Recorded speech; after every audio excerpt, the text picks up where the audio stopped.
Çek reis çek. Çilek çağla 5 liraya. Çilek çağla zararına 5 liraya.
Sen kaç tane alacaksın?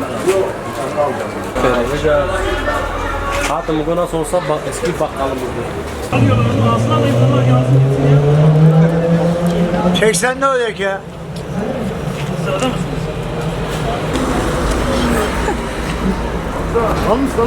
Abi beni çekebilir misin? Baba İlker Cumhurbaşkanı diye yaz.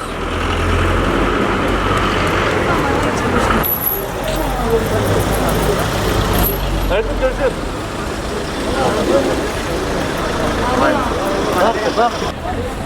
Çek abi çek. Çek abi can.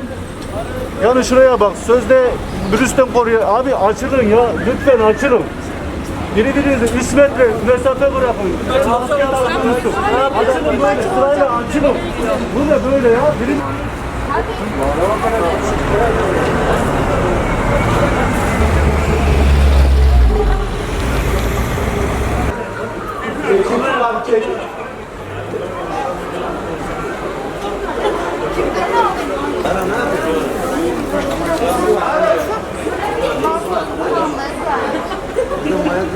Bakın şu sosyal mesafeyi kimse korumuyor. 3 metre mesafeyi kimse korumuyor.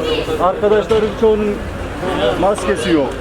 Yani şu anda bütün virüs dağılmış durumda. Sayın Başkanım, lütfen yani şu bir bakın, böyle olmaz yani. Yani bu saatte açıklanması doğru olmadı mı? Doğru değil efendim, doğru değil. Bak 12'den sonra olsaydı bu şu vaziyette olmazdı yani. Şu an sokağa çıkma yasağı geldi. Bence bu saatte bildirilmeleri çok yanlış. Hani daha önceden bildirilseydi önceden tedbirler alınırdı. Şu anda hiçbir tedbir yok. Hani sosyal mesafe şu anda bitmiş. Herkes iç içe. Marketleri görüyorsunuz. Herkes ekmek almayadır, şudur, budur. Herkes akın ediyor. Sosyal mesafe hiç yok. Ben bu saatte sokağa çıkma yasağı bildirilmesini yanlış buluyorum. Hasta olmayan insanlara da bulaştırma riski şu anda yüksek. Bence bu saatte bildirilmemeliydi. Daha erken bir saatte daha güzel olurdu bence.